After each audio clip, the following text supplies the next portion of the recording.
All right, hello, Major Steve Dre here, and Major Josh Mickelson. we're here to talk United States versus Isaiah L. Edwards, Airman First Class Type. This case is about the limits on a victim's unsworn statement under RCM 1001 Alpha, now better known as what, Josh? 1001 Charlie. That's right, and we'll talk about that later.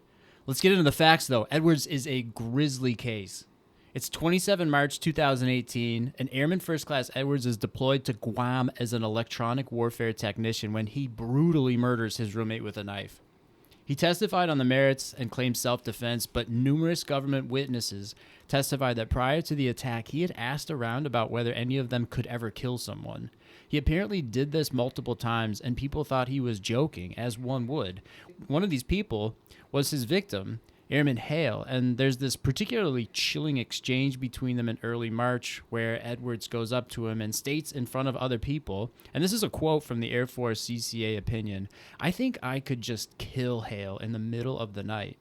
Airman Hale treated it as a joke, as most people would, raises his hands in the air and retorted, "There's nothing I can do to stop it," taking it as a joke. But less than a month later, Airman Hale is dead. Brutally, right? Stabbed multiple times, throat cut, and a general court-martial would later convict Edwards of murder under Article 118. The panel sentenced Airman First Class Edwards to 35 years in confinement and a dishonorable discharge. So let's talk the case. Why did CAAF grant this? It granted it to review if the military judge abused his discretion by allowing the trial counsel to offer as the victim's unsworn statement a 7-minute-long video that the government produced that included a slideshow of 30 photos, 3 clips of the victim's parents answering questions about their son, and 1 clip that panned the family's fireplace, which was covered with family photos and mementos. This 7-minute video included acoustic background music throughout. So that's what the CAAF was looking at. Was that proper? The CAAF held that the military judge did abuse his discretion, and they gave 2 reasons for it. So first is that RCM 1001 Alpha requires unsworn statements to be either oral, written, or both, and that a video including acoustic music and pictures is neither oral or written, and thus violates the rule. So they did a plain reading of the RCM and limited it to that text. Makes sense, right, Josh? Yeah, it makes sense. Just follow the rules, what CAAF is saying. It seems like this is the sort of trend of the CAAF, that they are taking a textualist view of rules and statutes, and if the words are relatively clear and straightforward, that's going to be what sort of takes the day, right?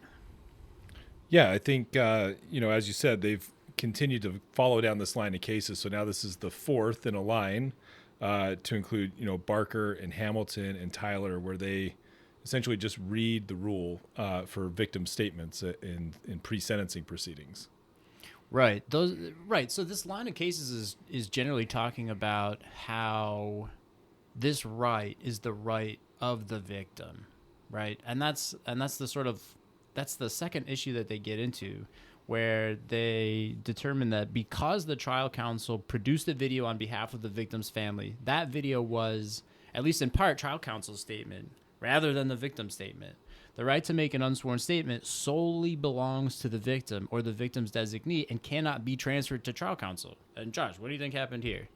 Yeah, I think I like the word that the court uses with incorporated, right? Because I'm sure as trial counsel was going along and trying to put together their pre-sentencing case to represent the victim here, they were just trying to do their best and leaned a little too far out ahead of their skis and just didn't read the rule. And so, okay, but yeah, so you just brought up this is interesting. I think it's a spot on analysis here, where you think about this sort of as a string of cases that are developing what this right to be heard means. You mentioned Barker, we're talking Tyler, Hamilton, and the CAAF has just been hammering home this idea that Article 6B, this right to be reasonably heard, is exclusively the right of the victim.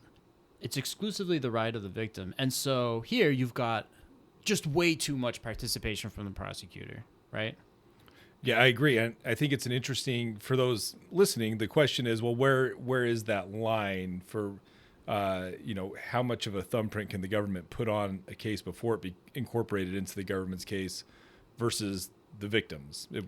Is this truly the victim's statement? Yeah, right. You said government's case, and that's an important distinction that I think is not always clear. I don't think it's super clear out there in the field, right? When you say government's case, because how should we be thinking about a pre-sentencing case in a court-martial? Yeah, I think the easiest way to think about it is there's like 3 buckets of presentation, right? You have your government's case under 1001 Bravo, and they're going to be looking at aggravation generally, and then you have. But let me stop you right there. Can the government, in its case on sentencing, can the government ever enter an unsworn statement?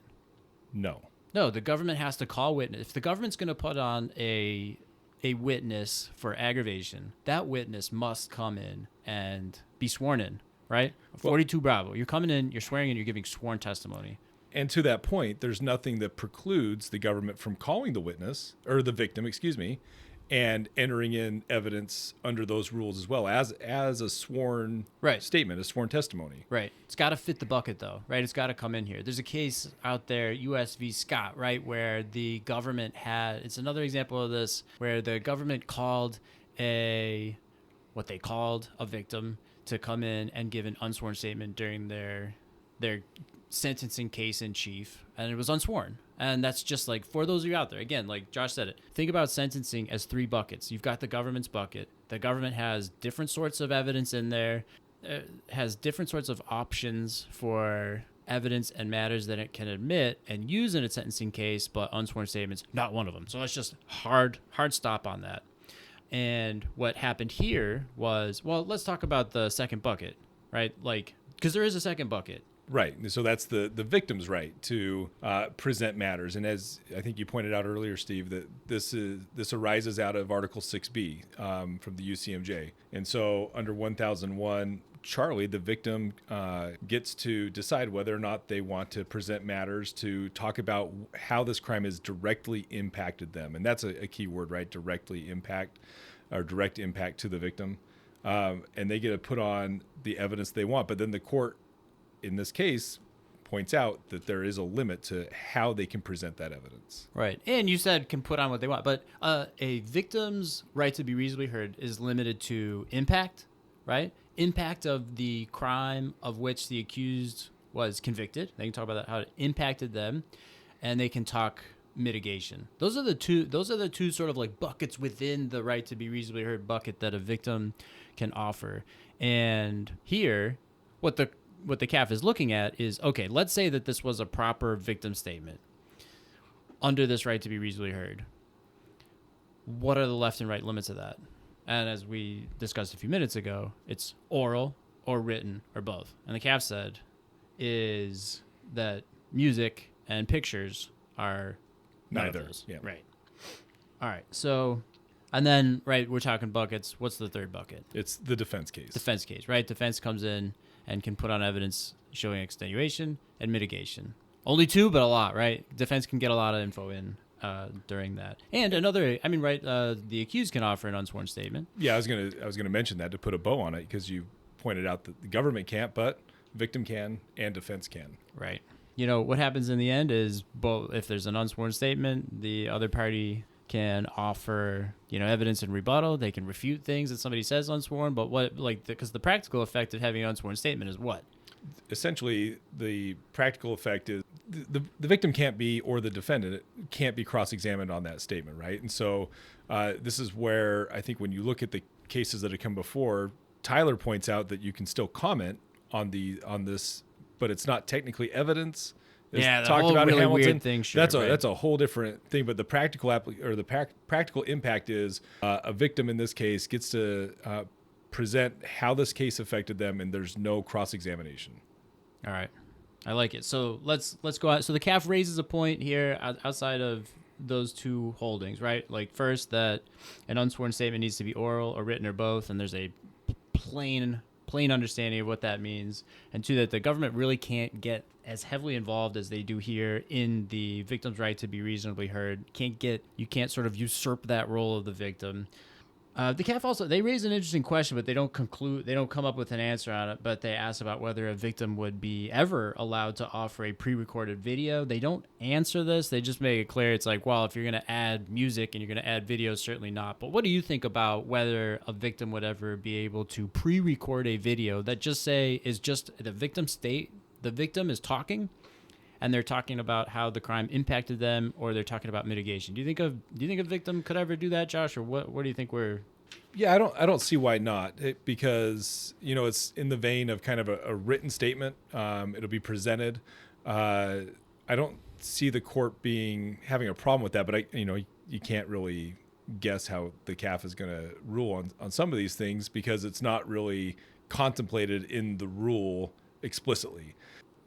I think one of the interesting things in this case, though, Steve, that we might talk on a little bit later, though, is just not only did they put stuff in the unsworn, the pictures and the music, but it was also how the government used it. And I think that goes to the second holding that we'll discuss too, and then how it was used further on. What they let it go back to the panel, which is the thing that kind of surprised me the most. Yeah, here. right. And you mentioned this, like, what is the status of this type? It's not evidence, it's something. But the government played it during their closing argument to effect.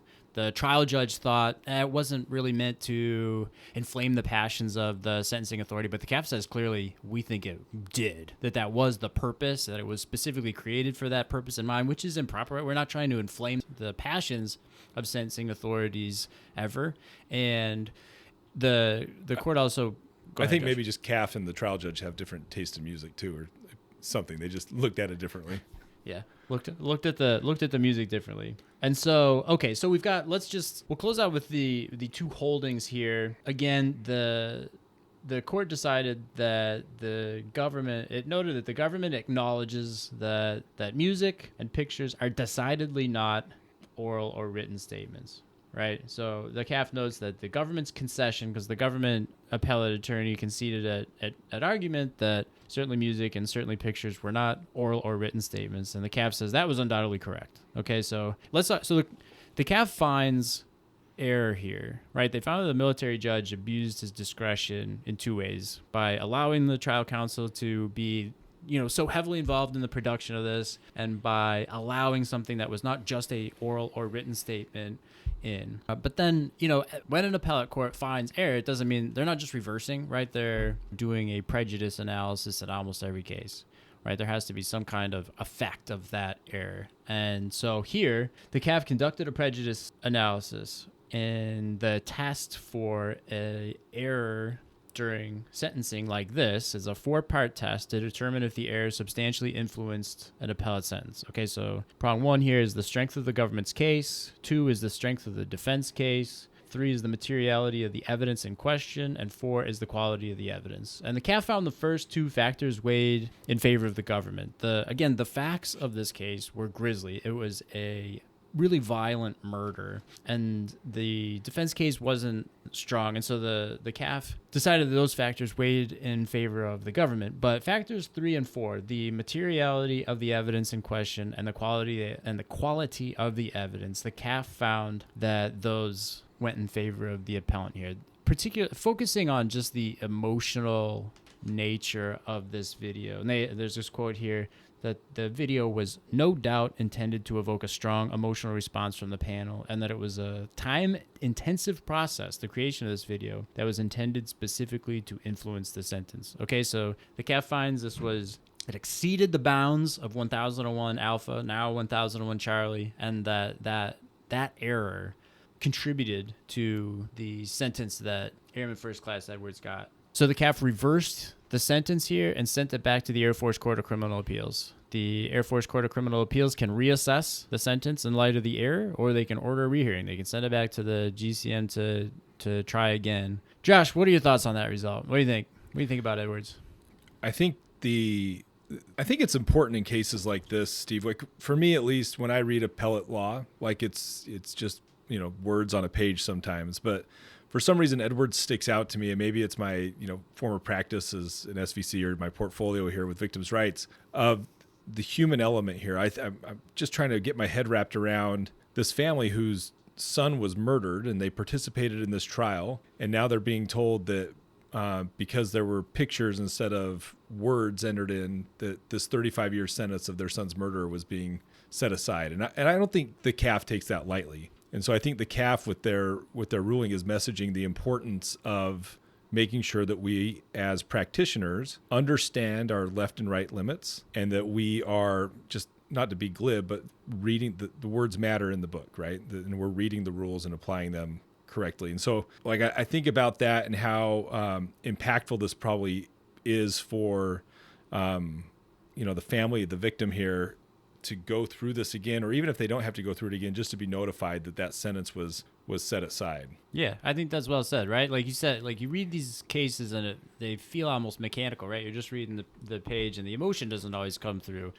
And that's a significant reality that it's important to think about. But I mean, like, hey, the CAAF's not making decisions based on that, on the difficulty of pulling the victim's family back, right? They're making decisions based on, did this error possibly affect the sentence here? And they said, maybe. The test weighs in favor of the appellant. And which, when you think about it, they were sentenced to 35 years for a brutal murder, right? Yeah. Brutal murder. And you think 35 years is probably pretty fair. And so what impact did this video have? And the CAAF looked at it and said, we can't tell. We don't know what the impact was, but we think it may have been significant enough to pull the panel off that 35 years potentially. And so that's my understanding of why they would have ruled. Is that correct? Yeah, that's right. I mean, they didn't sentence him to 50 years, right? I mean, there was some marker that they found. They settled on 35, and they had this inflammatory video that went back with them. And you said something, you made a comment that we didn't really get into, but is it an unsworn statement should never go back with the panel. It's not evidence, right? We talked about this a few times. An unsworn statement, whether it's the accused, whether it's the victims coming in under their right to be heard, that shouldn't go back with the panel. They get an opportunity to say it in front of the sentencing authority, and that's it.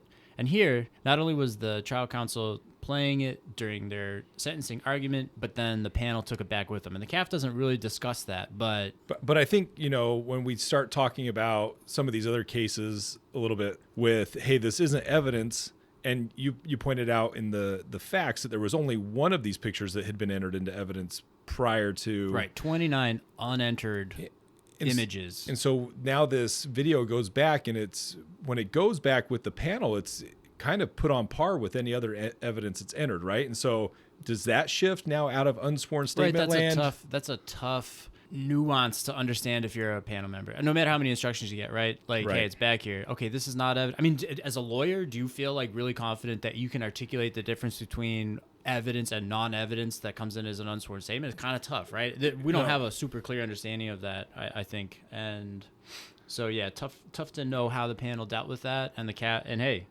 4-part test ends up in favor of the appellant, and now we're gonna have a new sentence here. We're gonna have either a new sentence or a new sentencing proceeding.